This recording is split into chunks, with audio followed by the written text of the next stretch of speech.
welcome to the Letterkenny recap. The small town of Letterkenny contains only 5,000 people. They are divided into Hicks, Skids and Hockey Players. Wayne is a Hick and so are his country pals, Daryl and Squirrely Dan. He lives with his sister Katie, who hangs out with Hockey Players Jonesy and Riley. His girlfriend Angie of 5 years recently dumped him, and they take shots to cheer him up with their bartender friend Gail, who's open about having a crush on him. Going outside for a smoke, Katie reminds him that she misses the old Wayne that didn't abstain from fighting. After watching Angie's new boyfriend kick McMurdy, he beats him up. He tries to reclaim his title as toughest fighter in Letterkenny, calling out Sled Ted to fight, Rat Ass and even Joint Boy, winning all of the fights and throwing a super soft birthday party for Daryl. His mum often threw them for him, so they carried on the tradition. Katie motivates Stuart to renew his music career. With his crush on Katie, he stops at nothing to throw his own rave that only Katie shows up to. Stuart and Devon take part in a cigarette deal, breaking it and starting a gang war, where Tanis wages war on Letterkenny and burning Wayne's new wooden cutout. In their altercation, the entire of Letterkenny comes to assist them, paying $5 grand for all their troubles in before they get into a tussle and celebrate with beers after. Stuart achieves his dream of taking Katie out. With this comes detestment from the Goth Tribunal. They are all allergic to multiple things, and Stuart leaves to attend the weekend on a weekday. Spending so much time with Katie, the Skid marks the lead an uprising to kick him out of the squad. Similarly, the Hicks attend a agricultural hall meeting that McMurray stretches out. Jimmy Dickskins wants to lead another revolt, and they successfully place Wayne as president. Without a place to live, Stuart moves in with Wayne for a few days. McMurray sanctions a new election to see who will be the new president of the Ag Hall, Wayne or himself. They ask Devon to help create a video to bash Wayne, in which he gets multiple races to do so. Stuart wants to make a video to get more views than Devon and win Wayne the election, but he loses it to McMurray. He finds out that the video was horrible. The Hockey Players Riley and Jonesy have been moved to a different team. The bench duo are mocked and harassed for how bad they are. Dan breaks the sacred rule of kissing and telling, and reveals that he likes prostate penetration pleasure. It is Wayne's birthday, so Katie organizes a matchmaker for him to go on 3 Goldilocks dates. One is too hard and he passes. The next is too soft and she leaves. The last one is Angie, and she spends some time alone with him. Katie kicks Stuart out because he was just a rebound that she never got physical with, and he is forced to rejoin the Skid squad, Dan's battling his way back to the crown. Riley and Jonesy beg for their help with them entering Tanis's region. They agree on the consensus that they burnt down their wooden produce stand. They wait for them outside. Meanwhile, inside they are getting jumped multiple times by the opposing team. Wayne and Joint Boy beat up all the FBI, or as they would say, fat big Indians. Tanis convinces them to allow her to sell in Letterkenny. He drives over at night to talk to her. Riley and Jonesy find ways to get back with Katie, but they indulge in strippers just as Katie walks out. Stuart stays depressed now that Katie left him, and they agree to help him get back with her. To celebrate, they have an awkward hug. Wayne was trying to breed Stormzy, his dog. Katie leaves town for the big city when the Hockey Players show up to fight him for Katie, and the Skids show up too, but Gail's cousin Rosie shows up to breed the dog. Angie comes out of nowhere and wants him back, and Tanis calls to admit that she is now pregnant with his baby. It starts to snow in Letterkenny. Tanis decided to abort the baby. They now hang out in a new shed in the woods, and Katie returns home with a different set of hair from her modeling gig and 2 constantly shirtless guys named Shep and Kingsley. They find out that their shed has been ravaged with litter. Jonesy and Riley are finally the top scorers in their team, and their old coach transfers. The Skids search for Devon, but he has disappeared entirely from the show. They find photos of Uptown Degens because they found out that they peed outside the communal shed and started licking it. The Skids find Devon, but it is actually a woman. The Hockey Players find Angie being a pucker bunny, a groupie but for hockey players, and it is affecting their team's gameplay. They convince Katie to stop her dead in her tracks, and she does so because in the past she cheated on Wayne. Katie takes Kingsley and Shep back to the city. The Skids accept Gay into their troop as a rebellious girl. Riley and Jonesy almost win their first game in the entire season by teaching the team how to trash talk from the bench. Bonnie and Glenn are hired as waitresses at Modine's. They dance the night away. Daryl gets to dance with his crush Bonnie McMurray. The Hockey Players get Katie back, and Wayne invites Rosie in. The new formed clown squad unite to commit petty crime. They go out for ice fishing and encounter fresh loud music and screaming. After hours of misunderstanding, they unite over a confrontation at a campfire. Daryl meets a French girl named Annick. The group play for Bonnie's relationship status. They all fail, and Wayne takes Rosie home. Tyson and Joint Boy are invited to the hockey team, and Tanis is scared off after Gabe makes references to psychology taught from her mother, who went on a date with Wayne prior, and she is forced to return home. The Hicks meet up with Bradley and get the night off from the uptown DJs. Bradley takes watch. When they are drunk, they start becoming really annoying. Katie leaves to skip the annoying part and watches the hockey game that they finally win because it became a boxing match, and she agrees to get back into their relationship, but this time she can only date one person. Meanwhile, at the bar, Bradley stops the uptown DJs from entering, and in doing so, Dan and Daryl harass him into knocking them out. He and Wayne square off and he knocks him out. Wayne was forced to sleep Brad, and now Rosie hates him because they were cousins. Katie chose Riley over Jonesy. He complains about never getting any time to spend with her because of Wayne, and Jonesy never gets to spend any time with him because he is always doing tasks for her. Glenn is relieved of his priest job and takes over the Skids dancing spot in front of the convenience store. Wayne and Rosie make up after Bradley calls to invite them to a party. He knocked their friends out and Brad got knocked out after, but it was warranted. Glenn and the Skids continue to argue about who gets the spot outside the convenience store. They decide to compromise and try each other's lives out for a day. With the power compelled in him, Glenn is able to outlast them in dancing, and they allow him to use half the car park for his revelations.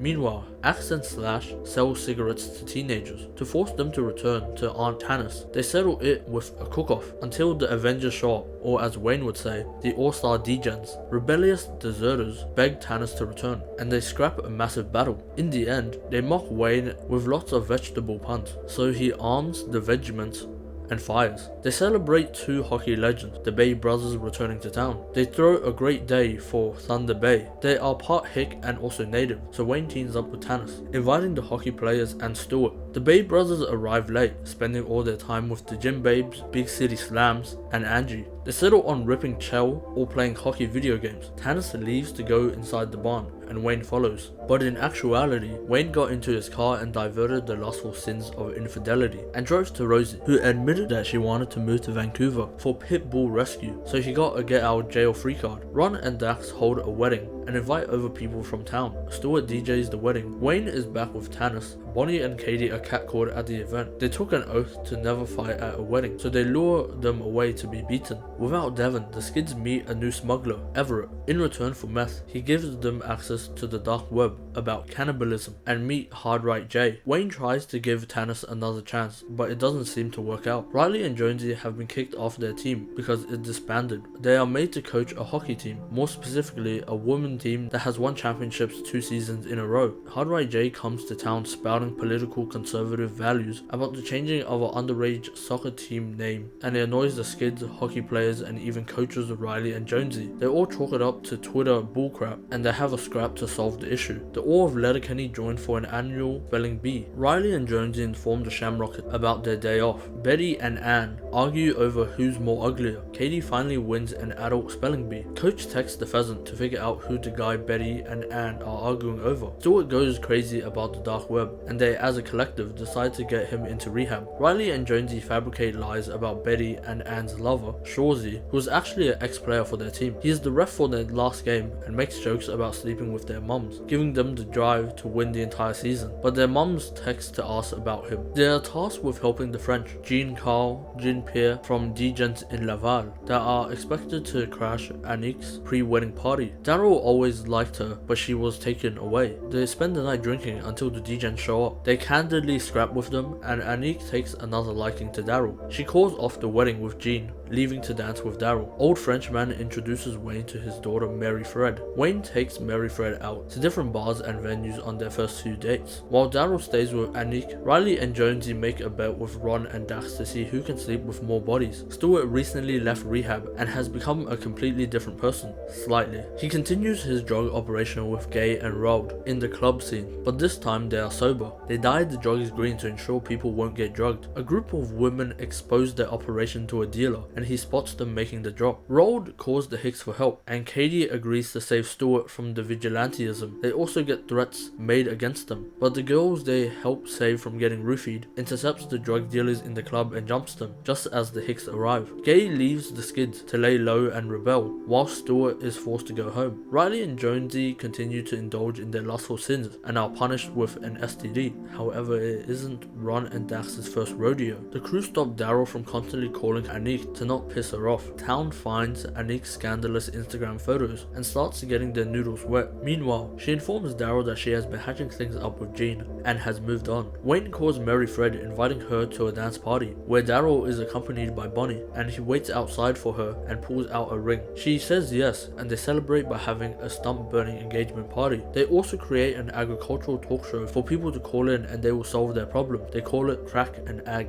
They are only able to get through about 3 people per show, so they implement a new system. Yellow card means you're wasting their time, and red card means you're out. The talk show becomes a weekly occurrence. The Shamrockettes get disbanded because not enough women play in the adult division, meaning Riley and Jonesy are out of a job. Tanis wants to buy the native eagles for her cousins to watch so they can stay off the streets, but to buy them they need to win an exhibition match against them. Wayne does Crack and Ag while Mary Fred is gone at her job in Quebec. Rosie is back in town with her pit bulls. They lose the match, but the native coach allows her to run the in-game show, with them drafting Riley, Jonesy and Shawsey. Stewart is unable to help Ali and Denke with the dealer in the city, as they kept selling the green drugs after Stewart was gone. The Crack and Ag has their very last show, and Daryl walks off because he wants to get Anik back. The squad are against it because she cheated on him, but they show up in the end, and Wayne finds out that Mary Fred was also cheating on him. Wayne is depressed and stuck in a rut. He only leaves his shed to walk the dogs and finish off chores. Similarly, Riley and Jonesy are winning, but they aren't the star players anymore. It's Shawsey. Bonnie and Katie hatch a plan to get the boys to start chirping about hockey talk outside his shed, forcing Wayne to come outside for the first time in a few months and talk to them. Stewart starts working out for Ali and Denke. The Eagles win the championship match when Shawsey fouls Jacques Jean out of the game. They enlist Joint Boy and Tyson to help Stewart train harder to fight the dealer. Wayne finishes off the show he was watching in the shed and accepts that if she cheats, he has to move on. They try to cheer Wayne up by taking him to the Rippers, a strip club, and he meets Dirk. He doesn't partake in any of the activity, but it does give him the courage to plan a date with Rosie. When Katie comes to pick them up, Dirk likes what he sees and starts dating Katie. People warn him several times that if he cheats or breaks Katie's heart, the entire of Letterkenny will be on him. Stewart practices to fight with Roald